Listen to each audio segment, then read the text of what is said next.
여러분 안녕하세요. 안녕하세요. 안녕하세요.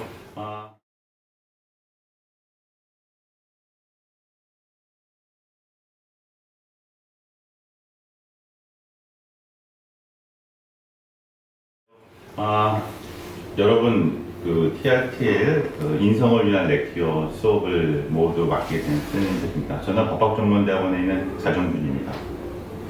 네, 저는 행정학과의 장시호라고 합니다. 안녕하세요. 저는 아랍어 통번역학과 김수환입니다. 예, 안녕하세요. 저는 철학과 양한정이라고 합니다. 네, 오늘 이 네 선생님들이요, 그 인성을 위한 렉티어를 담당하게 됐습니다. 오늘 오리엔테이션과 관련된 동영상을 찍고 있고요. 첫 번째 먼저 이 인성을 위한 렉티어, 소위 TRTL 2021 과목이 어떻게 만들어지고 어떤 식으로 강의할지에 대해서 제가 먼저 얘기하도록 하겠습니다. 저는 여러분들한테 한국외국어대학교에 들어오면서 선물 하나 드리고 싶은데요. 그 선물은 책 읽는 습관을 여러분들한테 드리고 싶습니다. 책 읽는 습관이라는 것은 혼자서 만들어지는 건 너무 어렵기 때문에 여러 명이 같이 해야 되고 이런 수업의 방식으로 하는 게 어떨까 싶어서 한번 디자인해 봤습니다. 저는 법학전문대학원 있으면서 많은 학생이 면담을 합니다. 법학전문대학원 들어가기 위해서는 뭘 준비해야 되는지, 그럼 저는 리트라든지 영어라든지 학점이라든지 스펙을 좀 준비하라고 얘기를 하고요. 거기서 가장 이제 변별력 있는 것이 무엇이냐라고 물어보면 리트 시험이라고 얘기합니다. 그래서 그 리트 시험을 학생들은 또 물어보죠. 리트 시험을 어떻게 준비하면 잘 볼 수 있겠느냐. 그래서 저는 우리 어려운 국어 시험이다라고 얘기합니다. 그래서 이제 학생들한테 질문이 대학교를 다니면서 책을 몇 권이나 읽어봤는지를 물어보면 10권에서 20권 이상 읽었던 친구들이 많지 않았습니다. 그래서 독서라는 것은 여러분들이 다 아시다시피 절대로 투자해서 실패하지 않는 것이 독서인데, 그렇다면 우리 한국외국어대학교 학생들은 얼마나 책을 많이 읽는지를 생각해 보면서 이 TRTL 과목을 한번 만들어 봤습니다. 인성을 위한 렉티어를 마찬가지고요. 그래서 이 과목을 4개를 개설했는데, 교양대학에서 이 4개의 과목을 모두 다 여러분들이 수료하시게 되면 한 50권의 책을 읽게 됩니다. 그래서 대학생으로 50권의 정도 책을 읽게 된다면 여러분들이 나름 경쟁력 있는 학생이 되지 않을까 싶어서 한번 만들어 봤고요. 그래서 이제 이번 학기서부터 여러분들 12권의 책을 읽고 토론하고 그다음에 글 쓰고 그다음에 공감할 수 있도록 이 TRT 수업은 구성되어 있습니다. 그래서 여러분들이 이 수업을 하시면서 책 읽는 습관과 그다음에 수업 시간에 와서 토론하는 습관, 세 번째 남의 얘기를 경청하는 어떤 습관, 네 번째 글 쓰는 습관까지 이 수업을 통해서 기초를 다졌으면 좋겠습니다. 여러분 이 수업을 한번 듣는다고 해서 이런 습관이 절대로 생기는 것은 아니고요. 이걸 통해서 여러분들이 습관화를 위한 기초, 초석이 되어야 되지 않을까 싶습니다. 먼저 12권의 책을 저희가 선별했는데요. 우리 스님들이 4권씩 이제 선정을 하셨습니다. 그래서 이 4권씩이 어떤 내용이고 무슨 기준으로 선정하셨는지를 한번 스님들 얘기를 통해서 한번 얘기를 들어보면 어떨까요? 우리 장 교수님 한번 말씀 해주시죠. 예, 안녕하세요. 제가 이제 첫 4주를 여러분들하고 함께 이제 책을 읽을 장지호라고 합니다. 그 첫 번째 책은 팩트 폴리스라고요. 앞에 보이시는 이 책입니다. 그 불후의 명곡이라는 노래 프로그램 아시죠? 거기 보면 이제 그 과거에 아주 명가수라고 해서 이제 나오는 분들을 이제 가끔 보는데 정말 깜짝 놀랄 분들이 몇 분 있어요. 왜냐하면 지금은 불후의 명곡이라고 해서 아주 가창력이 대단하고 막 이런 분들인데, 제가 어렸을 때 그분들이 받았던 그 뭐라고 할까요? 그 평판은 노래도 좀 잘 못하고 춤으로만 승부하는 그런 가수다. 이런 분들이 이제는 마치 뭔가 전설 이렇게 이제 어떻게 보면 굉장히 미화돼서 나오는데, 그 후보 자체가 좋다 나쁘다의 문제가 아니라 이 책이 말하고자 하는 어떤 그 여러 가지 맹점들, 우리가 사회를 바라보는 시각 중에 하나가 과거를 항상 우리는 미화한다, 이런 얘기도 있습니다. 그리고 여러 가지 드라마에서도 옛날 얘기들 있지 않습니까? 그 뭐였죠? 그 1988? 네.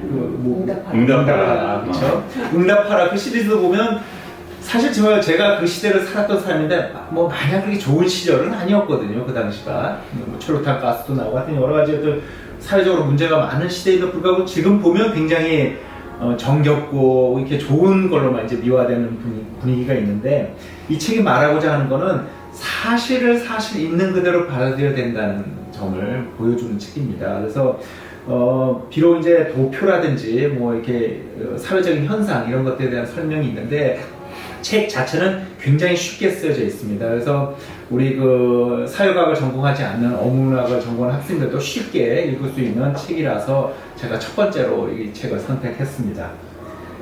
다음에 이제 두 번째로 제가 선정한 책은 여기 뒤에 여기 보이시는지 모르겠지만, 아직도 책을 읽는 멸종 직전의 지구인을 위한 단 한 권의 책. 제목이 깁니다. 기억하기 힘들어요. 기억하기 힘들죠. 제목인데 저는 정말 이 책을 배꼽 잡고 웃으면서 읽었습니다. 왜냐하면 이 책을 바라보는 여러 가지 그 저자의 어떤 그 자기의 이제 감정이라든지 자기의 그 어떤 시각들이 담겨져 있는데 굉장히 시니컬합니다. 시니컬하면서도 위트 있게 책을 왜 우리가 읽어야만 되는가 이런 것들 이제 이 책 저자가 보셨죠? 네네. 네, 그래서 이 책을 읽는 내내 이 사람이 쓴 책을 나도 읽고 싶다 이런 그렇죠. 마음이 저절로 막 생깁니다. 그래서 저도 이 책 읽으면서 제가 미처 못 읽었던 책도 찾아보고 이렇게 하는데, 아마 여러분들도 이 책 읽으면 이 저자가 얘기한 이런 책들을 많이 읽어봤을 겁니다. 그러면서 생각이 많이 다를 거예요. 이 사람의 생각이 아주 그 시니컬하게 어떤 책들에 대해서 혹평을 하는데, 통쾌할 정도로 아주 혹평을 하는데, 한번 그 재미를 한번 가볍게 읽어보시면 좋은 책이 될 수 있을 것 같습니다. 세 번째로 선정한 책은 오늘 준비를 못했는데, 이제 아날로그의 반격이라는 책입니다. 여러분들 지금 우리가 이렇게 원격 강의로 제 목소리 듣고 제 모습을 보고 있는데, 사실 우리는 요즘 디지털 시대에 살고 있죠. 그래서 모든 경영 전략이라든지 마케팅이 다 어떻게 하면 더 많은 롱테일 전략이라고 하죠. 어떻게 하면 더 많은 사람에게 더 많은 그 제품을 소품종, 다품종이죠. 다품종으로 이렇게 접근하느냐, 이런 것들이 이제 마케팅에서 굉장히 핫 이슈인데, 이 책은 전혀 다르게 접근합니다. 이 디지털화된 세상일수록 우리가 아날로그적인 속성을 갖고 있는 물건 또는 제품 혹은 그 어떤 감정이라고 할까요? 이런 거에 소구하는 것이 오히려 더 이 경영 전략에 유리하다, 이런 것들을 말해주고 있습니다. 제가 이 연필로 사실 요즘 그 필기를 합니다. 회의할 때 보통 보면 이제 교수님들도 그렇고 우리 다 이렇게 이제 필기를 하는데, 저는 아직도 연필을 사용합니다. 물론 이제 볼펜이라든지 만년필이 더 편하죠. 그런데 연필만의 그 매력이 있어요. 그렇기 때문에 저 역시 이 책 때문에 연필을 사용한 건 아닌데, 이런 것들을 보면 이제 그 우리가 인간이 갖고 있는 원초적인 어떤 그 감수성, 이런 것들이 어떻게 경영 전략하고 매칭이 되느냐, 이런 것들을 굉장히 재미있게 사례 위주로 서술한 책입니다. 이게 이제 세 번째 책이고요. 마지막은 이제 셰익스피어의 오셀로입니다. 오셀로는 우리 셰익스피어는 우리 시리즈로 되어 있죠. 네. 한 권씩 하기로 했습니다. 네, 그래서 제가 자청해서 맡은 거는 오셀로입니다. 오셀로는 뭐 여러분들 만화로도 송일만 하면 되겠지만 내용은 만화로도 접근해보았고, 또 오페라도 있죠. 이렇게 오델로가 있는데, 굉장히 흔히 알고 착각하기 쉬운 내용인데, 인간 본성에 대한 얘기로 접근을 하면 이것이 우리가 알고 있는 그냥 단순하게 남녀 간의 질투 혹은 뭐 오해에 비롯된 치정, 이것이 아니고 누구나 가지고 있는 그 우리만의 인간들의 속성을 정확하게 아주 그냥 신랄하게 집어내는 명작이라고 제가 감히 주장할 수 있습니다. 이 책을 선택한 이유가 우리 한번 같이 논의하는 과정에서 한번 논의할 수 있을 것 같습니다. 네. 네 건 설명 잘 들었습니다. 그다음에 이제 그 글로벌 캠퍼스에서는 순서가 조금 바뀔 수도 있고, 서울 캠퍼스랑 순서가 다른데 12권은 다 똑같이 하니까요. 그 이제 두 번째 우리 김상 교수님은 4권을 어떤 걸 선정하셨고, 뭐 그다음에 학생들한테 하고 싶은 말 얘기도 있으면 같이 오리엔테이션 얘기 하시면 어떨까요? 저는 서울캠에서는 마지막 11주에서 15주차까지 강의가 예정되어 있고요. 글로벌 캠퍼스에서는 1주차부터 이제 강의가 시작이 되는데요. 1주차 OT하고 그다음에 첫 번째부터 제가 선정한 책은요. 먼저 셰익스피어, 저희가 모두 공이 한 권씩 셰익스피어 그 작품을 다루게 됐는데요. 저는 한여름밤의 꿈을 먼저 선정을 했습니다. 로미오와 줄리엣이 어떻게 보면 비극이다, 그러니까 사랑의 비극이다라고 한다면 이 한여름밤의 꿈은 굉장히 유쾌한 언어로 그 서술한 만들어간 희극이라고, 대표적인 희극이라고 지금 알려져 있습니다. 그래서 로미오와 줄리엣에 비해서 그 주인공 로미오와 줄리엣이 아니라 한여름밤의 꿈에서는 그 4명의 주인공이 나와서 굉장히 어떻게 보면 유쾌하게, 그리고 꿈과 상상력, 그리고 환상으로 이 스토리라인을 꾸미고 있는 그런 셰익스피어의 4대 그 작품 중에 하나인데요. 여러분이 그 셰익스피어의 그 상상력의 대가인 셰익스피어의 이 아주 유쾌한 그런 스토리를 함께 맛볼 수 있는 그런 책이라 선정을 했습니다. 그리고 두 번째 책으로서는 제가 창조성에 관한 7가지 감각이라는 책을 선정을 했는데요. 굉장히 최근에 나온, 금년에 나온 책이에요. 근데 이게 하버드 대학의 비스 연구소라는 연구소가 있는데 하버드 대학생들을 위해서 강의를 한 그 내용을 책으로 엮은 건데요. 우리가 보통 4차 혁명 시대, 보통 뭐 AI 시대에 그래가지고 가장 필요한 그런 그 성향 중에 하나가 창조입니다. 창의력, 창조성. 근데 과연 우리는 어떻게 창의적이 될 수 있는가라는 것을 그냥 이론적으로 서술적으로 말을 한 것이 아니라 그 이전의 발명가들, 그리고 또 과학자들, 예술가들, 창의력이 뛰어났던 이 사례 중심으로 이 어떻게 보면 상상과 분석, 그리고 예술과 과학을 교차 융합함으로써 이 이야기를 풀어내고 있습니다. 그래서 여러분들이 창의적이 될 수 있는, 어떻게 보면 여러분들도 모르는 내재되어 있는 그 창의력을 끌어낼 수 있는 그런 좋은 책이 아닌가 해서 선정해 보았고요. 세 번째로 제가 선정한 책은 모두를 위한 페미니즘입니다. 어떻게 보면 나머지 세 분이 건드리기 조금 센서티브 않은 껄끄러운 주제를 제가 감히 이렇게 한번 다뤄보려고 했는데요. 이 책에서 나온 거, 책 제목처럼 모두를 위한 페미니즘입니다. 여러분이 페미니즘 하면, 과거의 페미니즘이면 굉장히 여성들이, 어떻게 보면 라디컬한 여성들이 날카로운 발톱을 들고 남성들을 향해서 왕 하고 달려드는 그런 페미니즘, 여성운동가 상상하실 수 있겠는데요. 요즘 페미니즘 그 성향은 그게 아닌 것 같아요. 제목에서 말한 것처럼 페미니즘은 여성만을 위한 것이 아니라 우리 모두를 위한 것이다. 이게 남성, 여성이라는 젠더를 가른 것이 아니라 우리 모두가 자유로워지기 위한 그 페미니즘은 우리 삶 속에서 여성의 일터, 육아, 생활, 뭐 어머니로서, 뭐 아내로서 어떻게 페미니즘이 자리 잡고 어떻게 해야 될 것인가에 대한 그 주제를 다루고 있는 것 같아요. 그래서 우리가 너무 좀 민감하게 다루는 것이 아니라 우리 편하게 한번 이 어려운 페미니즘이라는 주제를 가지고 마음 편하게 또 토론을 하고 생각해 볼 수 있는 좋은 기회가 될 수 있는 그런 책인 것 같습니다. 마지막으로 제가 선정한 책은요, 실크로드 7개의 도시입니다. 여러분이 보시다시피 가장 헤비해요. 읽기가 굉장히, 커버도 또 하드커버도 있어가지고 약간 헤비한 거 하나는 좀 고를 수 있을 것 같아서 제가 골랐는데요. 실크로드 하면 여러분 어떤 것이 생각납니까?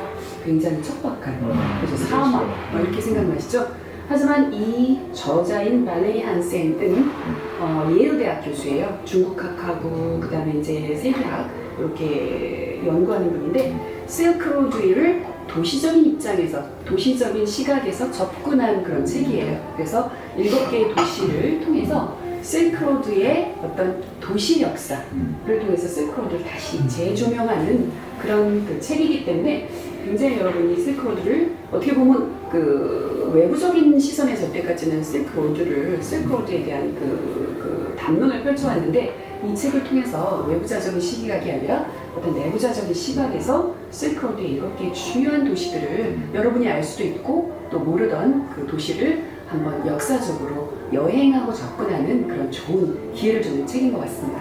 저는 여기까지 마치겠습니다. 양 교수님 이제 잠시 쉬는 타임으로 이제 이럴 겁니다. 책을 보시면 사실 저희 전공과 다 관련이 없는 책들입니다. 여러분들 좀 유념하셔야 될 것은 뭐냐면, 나는 왜 이런 책을 읽고 싶은데 왜 이런 책을 안 하느냐, 이런 게 아니라 이 수업은 순전히 책을 읽는 습관을 들이는 어떤 과목입니다. 그래서 스님들이 일부러 자기 전공과 관련이 없는, 그다음 조금 더 먼 쪽으로 일부러 골라서 조금 중립적으로 바라볼 수 있는 책들을 골랐고요. 그래서 문학책들을 하나씩 고른 이유는 어떻게 보면 좀 뉴트럴할 수도 있고, 좀 사회과학적인 책도 조금 있고, 인류학적인 책도 있고, 다양한 책을 한 이유는 여러분들 책을 읽고 이 책과 불편한 책도 있을 수 있을 것입니다. 근데 그런 관점보다 내가 이 책들을 통해서 다양한 책 종류를 읽어보고 같이 책을 읽으면서 습관을 할 수 있는 것이 저희 목적입니다.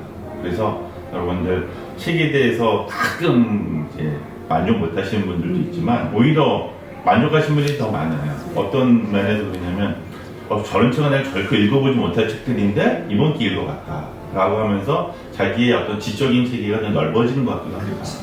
그러니까 그런 것에 좀 요리사님들도 뭐 다 알고 계시니까 여러분들도 아마 좀 위험해 주시면 좋지 않을까 싶습니다. 네, 양 교수님. 예, 반갑습니다. 저는 철학가의 양현정이라고 합니다. 우선 제가 여러분들한테 전부 다 제 생각을 적었던 논문 하나를 전부 다 읽으라고, 그리고 그 읽는 것을 A4 용지 한 장으로 요약을 해서 온라인은 오프라인이었는데 2주가 다시 더 연기가 되는 바람에 온라인으로 발송을 하라고 제가 과제를 내줬는데, 사실 그 논문에 되어 있는 그 내용을 자세히 보면은 사실 이 수업이 다 뭐 끝났다고 해도 과언이 아닐 정도로 제 생각을 아주 잘 제가 이렇게 요약을 하고 정리를 했다고 생각이 됩니다. 그러니까 제가 이제 대학생들 만나면 되게 재밌는 얘기를 하는 것 중에 하나가 본인들이 대학생인지를 모르더라고요.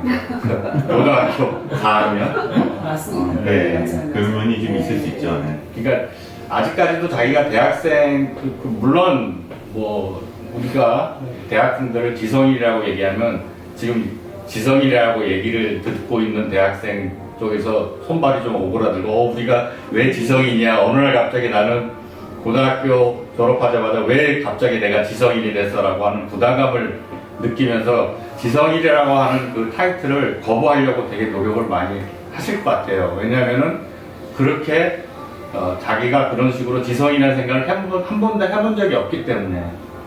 근데 아무리 그 세상이 아무리 바뀌고 아무리 어떻게 환경이 바뀌든지 간에 지성이라고 하는 제가 말하고 싶은 정의는 뭐냐면 자기 생각을 갖고 있느냐의 문제예요.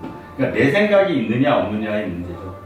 여러분들이 대학교 4년을 갔다가 어떻게 보내야 되냐면 자기 생각을 정립하고 규정하고 형성하는데 최대한 노력을 했으면 좋겠습니다. 그래서 이 수업이 되게 좋은 게 뭐냐면은 자기 생각을 규정하고 정립하고 형성할 때 기본적으로 많이 읽어야 되고 기본적으로 많이 써야 되고 그리고 기본적으로 많이 생각해야 되고 그리고 그 기본적으로 읽고 쓰고 생각하는 것이 나만의 생각에 그치면 안 되기 때문에 다른 사람의 얘기를 경청해야 된다고 하는 이 네 가지의 행위를 우리가 함으로 인해서 우리의 생각이 다시 규정되고 정립되고 형성될 수가 있는 겁니다. 그래서 자기의 생각을 정립, 규정, 형성하기 위해서 이 수업을 듣는 거예요, 여러분들이.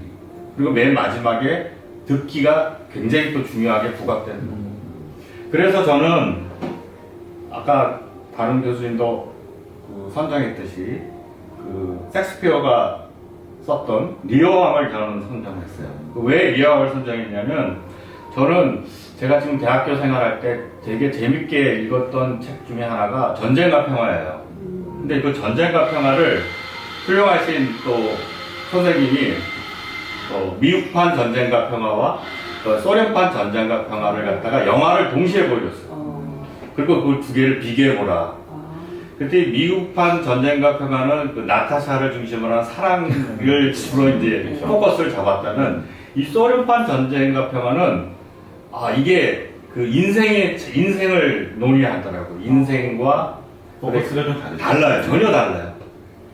그래서 저는 이번에 리어왕을 선정한 이유가 뭐냐면은 이 리어왕을 갖다가 하나의 원작으로 해서 그 일본의 유명한 그 영화 감독인 부로자와 아키라라는 사람이 일본 영화 중에 난이라는 게 있어요. 1985년도에 나왔던 유명한 영화인데 그 난에 보면은 이 난이 바로 우리 동양에 있는 동양판 바로 리어왕입니다. 동양판. 그래서 이걸 좀 비교해서 보면은 여러분들이 단순히 리어왕을 읽어서 내가 그 셰익스피어의 그것만 또 그 습득한 게 아니라 동양에서는 어떻게 이 셰익스피어의 리어왕을 갖다가 동양의 문화를 기본으로 해서 또 어떻게 이게 각색을 했을까라는 차원에서 두 작품을 비교하면은 더 많은 효과를 누리지 않을까 저는 그렇게 생각합니다.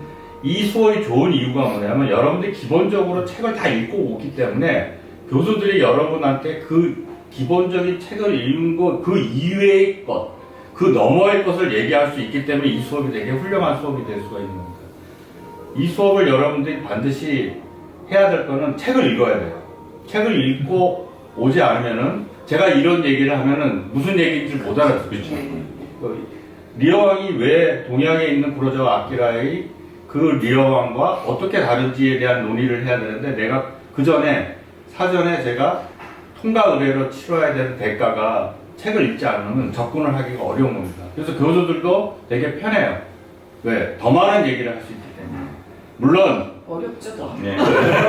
어렵기도 하고 더 많은 얘기를 하기 때문에 더 많은 개입을 해야 된다는 별로 안 좋은 것도 있지만은 아무튼 방향을 그렇게 제시할 수 있기 때문에 되게 좋은 수업이라고 저는 자부합니다. 근데 두 번째로 나와 있는 책은 뭐냐면 그 아주 작은 습관의 힘인데 이 책은 습관의 중요성인데 저는 개인적으로 이 책을 되게 재밌게 읽은 것은 당위보다는 욕망적으로 이 작가가 해결책을 제시했다는 거예요. 당위보다는 욕망적으로. 이게 무슨 얘기냐면 여러분들 이 책 내용에 보면 유혹묶기라는 게 있는데 이 유혹묶기가 바로 그 얘기입니다. 그래서 그쪽을 좀 더 비중 있게 보면 이건 재밌는 책이고요. 세 번째 초예측인데 요거는 좀 어려운 거일 수 있지만은 저는 요즘 꽂혀 있는 제 사유가 징후학이에요. 징후학. 예. 그러니까 징후학이 왜 지금 되게 저한테 많이 와닿냐면은 연역법이나 균형법도 아닌 가설추론법이 굉장히 중요한 판단의 하나의 틀입니다. 근데 그 가설추론이 담고 있는 어떤 학문의 배경이 바로 징후학이에요. 징후학. 예측이라는 거죠. 예측. 근데 그 징후학에 극복해야 될 게 뭐냐면 후권 궁정이 오류가 되면 안 되고 그게 과학이 돼야 되는데 그것이 오류가 안 되고 과학이 될 수 있는 책이 바로 이 초예측이에요. 여러분들 이걸 잘 읽어보면은 현대 우리가 갖고 있는 가장 최첨단의 사유 그걸 우리가 느낄 수가 있습니다. 그래서 세 번째 초예측을 제가 선정을 했고 마지막에 그리고 나는 스토아주의자가 되었다는 건 뭐냐면은 여러분들 가만히 생각해 보면은 옛날에 우리가 그리스 민주주의는 민주주의가 됐어요. 왜? 직접 민주주의가 됐습니다. 그러나 알렉산드로스가 지배를 하고 나서부터는 그리스 민주주의가 민주주의가 되지 않았었어요. 왜냐하면 바로 지배를 받았기 때문에 내가 아무리 우리 스스로가 투표를 하더라도 우리 스스로 내에서 해결이 안 됐다는 얘기예요. 왜? 내가 알렉산드로스한테 가서 이게 됩니까 안 됩니까를 물어봐야 되기 때문에 그 이후에 나타난 철학이 두 개입니다. 하나는 스토아하고 하나는 에피쿠로스예요.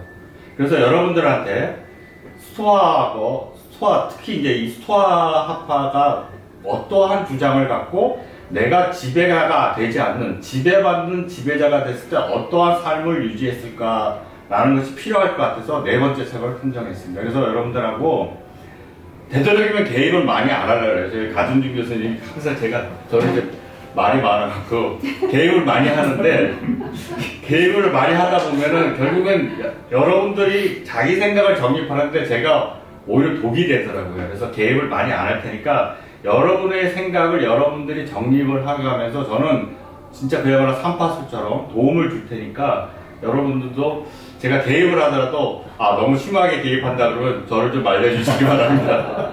자, 재밌는 한 학기 수업이 되도록 우리 다 같이 노력하도록 했으면 좋겠습니다. 자, 이상입니다. 마지막으로 이제 수업 방식에 대해서 한번 얘기를 하고 이게 정리를 랩업 했으면 좋겠습니다.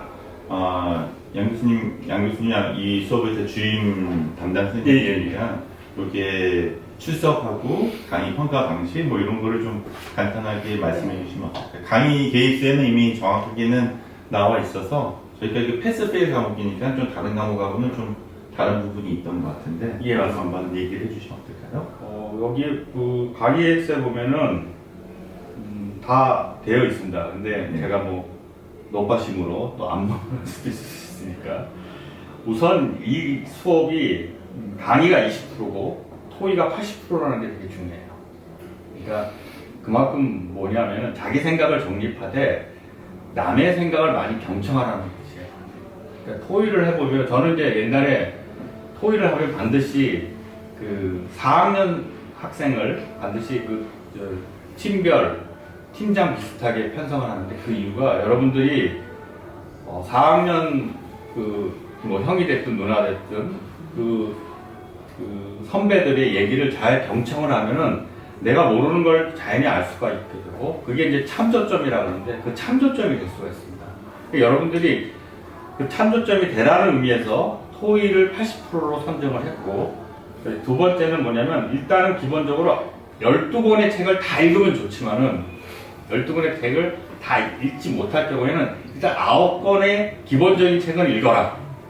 그리고 그 9권의 책을 읽고 수업에 참석을 해야 되는데 요즘은 이제 그 코로나19 때문에 10번만 수업을 참석을 하면은 학점을 인정을 해주겠다. 그러니까 여러분들 유념해야 될 게 뭐냐면 9번을 갖다가 반드시 책을 읽어야 되고 9권을 읽어야 되고 10번의 수업을 참석을 해야지 학점이 인정된다는 거 요것만 명심을 하시면 되겠습니다. 저희도 무슨 출석 결석 사유서라든지 이런 거는 안 받기로 했죠? 예, 그렇습니다. 이제 요번 학기는 여러분들이 다 아시다시피 코로나19 때문에 그 전 학기에는 그런 걸 받았어요. 유고 결석이라고 해갖고 사유가 생기면은 그 사유에 맞게끔 학칙에 나와 있는 거에 준해서 여러분들의 술결을 확인을 해줬거든요. 인정을 해줬는데 요번 학기에는 코로나19 때문에 유고 결석계를 절대로 받지를 않겠습니다. 이것도 여러분이 반드시 유념을 하셔야 될 거고 그 다음에 그 전주에 이 클래스에 반드시 문제가 4문제 혹은 3문제가 올라갑니다. 여러분들이 그 문제를 갖다가 다른 교수님들도 마찬가지겠지만은 되도록이면 7개의 문장으로 여러분들이 그 답안지를 작성해 주세요. 그러니까 자신의 생각을 7개의 문장으로 7개의 문장으로 작성을 해서 그 해당 요일에 넘지 않는 범위 내에서 반드시 답안지를 갖다가 올려주면 그걸 갖다 채점을 해서 7점을 넘겨야 돼요. 그러니까 웬만큼 성의가 없으면은 다 7점을 넘기니까 정말 성의가 없이 작성되거나 또는 이 학생은 절대로 책을 읽지 않은 거로 판명이 될 경우에는 5점도 줄 수가 있고 4점도 줄 수가 있습니다. 그러니까 여러분들이 9권이나 읽어야 된다는 게 읽고 나서 이 클래스에서 답변을 올려서 그렇죠. 통과가 돼야 하는 게 9권이라는 예, 맞습니다. 예, 그렇습니다. 그리고 이번에는 저희가 약간 그전하고 달라진 거는 이제 저희가 책의 챕터별로 한 문장씩 이제 그 강의 노트나 무슨 독서 노트처럼 한 문장씩 쓰고 그거를 이제 사진 찍어서 여러분 블로그에 올리라고 얘기하는 것이 조금 바뀌었으니까요. 이번에 강의 계획서에 그런 내용이 다 있으니까 그런 거는 좀 저번에랑 차이점이 있으니까 그 차이점을 조금 좀 유념해 주셨으면 좋을 것 같습니다. 그렇죠? 예, 맞습니다. 그다음에 선생님들 각자 한번 학생들한테 하고 싶은 말 한마디씩. 정말 좀. 네. 비록 시작은 이렇게 우리가 원격 강의로 시작을 했지만은 앞으로 하여튼 강의실에서 빨리 만나서 함께 토론하고 책에 대해서 재밌는 시간 가졌으면 좋겠습니다. 저는 여러분들과 이 시간을 가지면서 저희가 가진 어떤 그 교수자로서의 그 가진 지식을 전달한다는 그 차원보다도 오히려 여러분의 아이디어를 여러분의 관점에서 저희가 더 많은 것을 배울 수 있다고 생각해요. 아무래도 저희는 그 프레임 자체가 생각의 사고의 틀 자체가 굳어져 가는 그런 세대거든요. 하지만 여러분은 굉장히 무한한 가능성, 그 사고의 어떤 스펙트럼이 굉장히 넓은 분들이에요, 학습자로서. 그래서 오히려 우리가 그런 그 여러 가지 것들을 같이 융합하면서 더 많은 시너지 효과를 내지 않을까. 오히려 저희들이 굉장히 많이 기대됩니다. 근데 저 같은 경우는 철학을 하다 보니까 이상하게 되게 되게 진지하게 얘기를 해요. 이것도 직업병이라고 저는 생각하는데 여러분들한테 제가 자꾸 무겁게 자꾸 다가가려고 하는 경향이 있을 거예요 아마. 그래서 저 스스로 되게 조심하는데 되도록이면 저는 수업 시간에 좀 가볍게 여러분하고 재미있게 가볍게 하고, 그러나 이제 책은 좀 무거운 거를 해서 그 무거운 책을 가볍게 읽을 수 있는 내가 하나의 가이드 역할을 좀 해줬으면 좋겠다 싶다라는 생각을 저는 늘 하고 있습니다. 맞습니다. 자, 저기 마무리 발언 하나만 얘기하는데, 오늘 좋은 얘기 하셨는데 아까 그 말씀이 생각나네요. 이 수업은 여러분들한테 생각을 하게끔 만드는 수업이다. 근데 저도 그렇고 다른 어른들도 그렇고 자기 생각들이 없고 남의 생각들을 다 자기 생각이냥 얘기하시는 분들이 사실 이 세상에 너무 많고, 그 왜 문제냐면 그 생각들이 다 똑같아요. 이쪽 아니면 이쪽 얘기밖에 없고 중간 얘기도 없고 다양한 얘기들이 별로 없어요. 그래서 이번 여러분들한테 여러분들이 생각할 수 있는 시간 수업이었으면 좋겠습니다. 여러분, 좀 있으면 강의실에서 만날 것을 기약하면서 오늘 이 자리 여기서 마치도록 하겠습니다. 네. 오늘 반갑습니다. 네, 고맙습니다. 감사합니다. 네.